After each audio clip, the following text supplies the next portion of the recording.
Alright, so today finally I received the holiday update on my Tesla Model Y Performance Edition right here. So let's go and check it out, what's going on here. Okay. Alright, let me turn off the music first. Oh, it's moved here. So that's the first thing I noticed. I was looking over here for the controls, but they have moved towards here to the driver's side, which is really convenient because you're trying to reach out here and now you're just trying to reach out here. But that is for the Spotify right here. But I'm gonna check out, finally, beautiful. We have the Apple Music right here. So let's see what's going on there. Okay, we have to scan the QR code to log into Apple Music, but that's a good thing, it's there. But let's go and check the release notes and see what is there. So we go here. I'm gonna go to the software release notes right here. Okay, so first thing we notice that we have the Apple Music and it was right there in the applications. Then you can do the Zoom meetings. I don't know how many people are still working from home or working from car, but this is the edit feature. You can do Zoom recordings or Zoom meetings, and it's gonna utilize this camera right here. That is for your cabin camera. So you're gonna be using that in order to do the Zoom meeting calls. And then we have the dog mode, where we have the Sentry enabled, which is going to use the live camera. And also you can view from the cabin if your dog is left behind in the car and you're going to be in the dog mode. So you're going to be able to see your dog easily with this. And then we have the schedule light show. I'm really excited about this feature because it is something that you can schedule. You don't have to just close the door and it will start right away. You can schedule the timer. And then also you can sync with other cars, which I'm planning to do. So make sure to subscribe to the channel because I'm going to be doing it with 3 different cars: Model X, Model Y Long Range, and my Model Y Performance. So we're going to be looking at how it's going to sync together. So that's another feature. Then we have the climate control. And this is really interesting feature. So before, if I would go here and I try to make any changes here, now you can see it says medium, high, and low. Before there were actually numbers here. So if I switch from auto, I can go to those numbers back again. But then if I would touch anything here for the numbers, it will actually switch to manual. The whole AC system will go to manual. So now it will still stay in auto and I can do low, medium, and high for the fan, which is neat and clean. So I don't have to worry about any other settings getting messed up.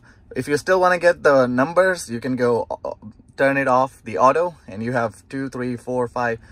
And I feel like this is way faster when it gets to these numbers. And when I'm in auto, high is not that high, you know, that's the maximum you can go. But this is another feature. So let's go back to the medium and let's see what else. Okay, that's the climate control, fan speed. Now we have the MyQ garage. So this is the one required subscription from MyQ. I'm using this MyQ Lift Master right here, which is free for me. And then I have the lift gate right there. There's a button there. But the thing is, like, if I'm using this, it's free. For this, I'll have to pay $50 a year. So I'm going to have to decide, you know, whether, because this is a lot convenient. You just press this button rather touching the screen here.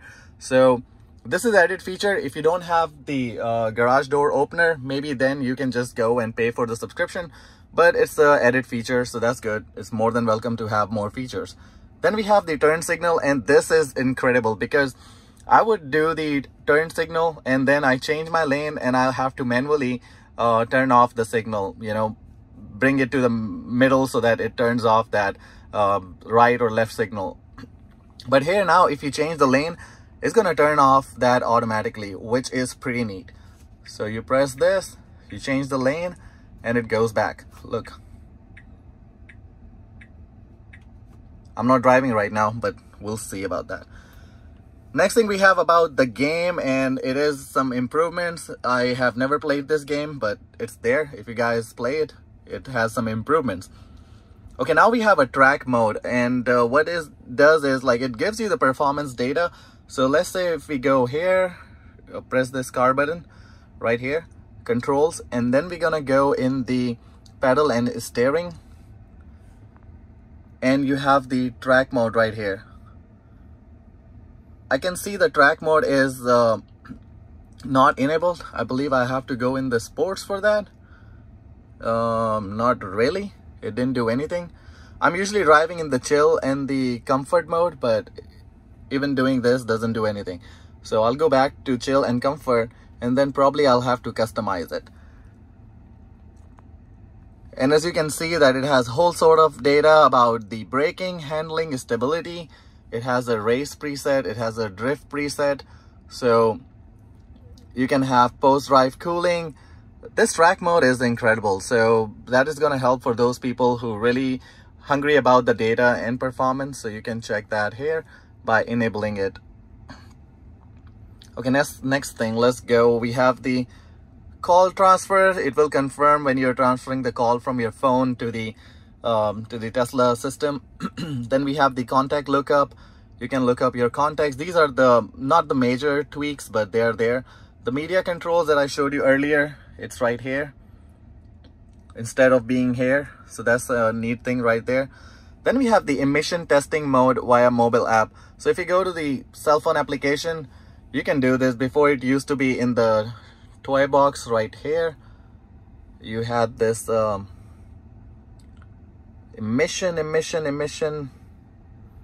Yeah, right here. You had this fart thing that you can do, the verified fart and whatnot. Okay, but this thing was here. Now you can do it from your phone. So that is another added thing. Let me go back to the software release notes. Okay, so we were here at the emissions, and now we have always rainbow.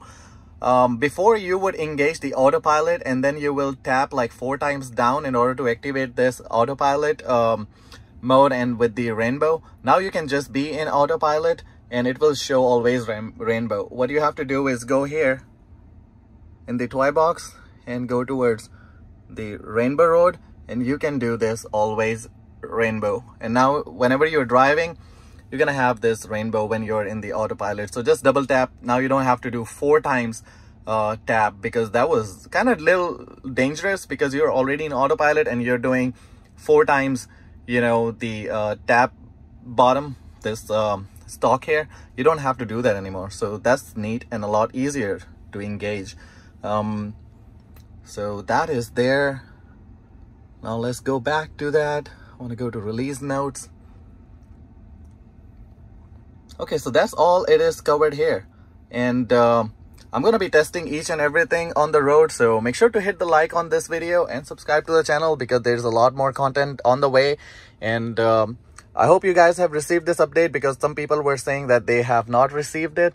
But I hope you guys get it soon. And the holiday season is on the roll, and I'm going to be making some cool videos. So I'll see you in another one. Until then, peace out.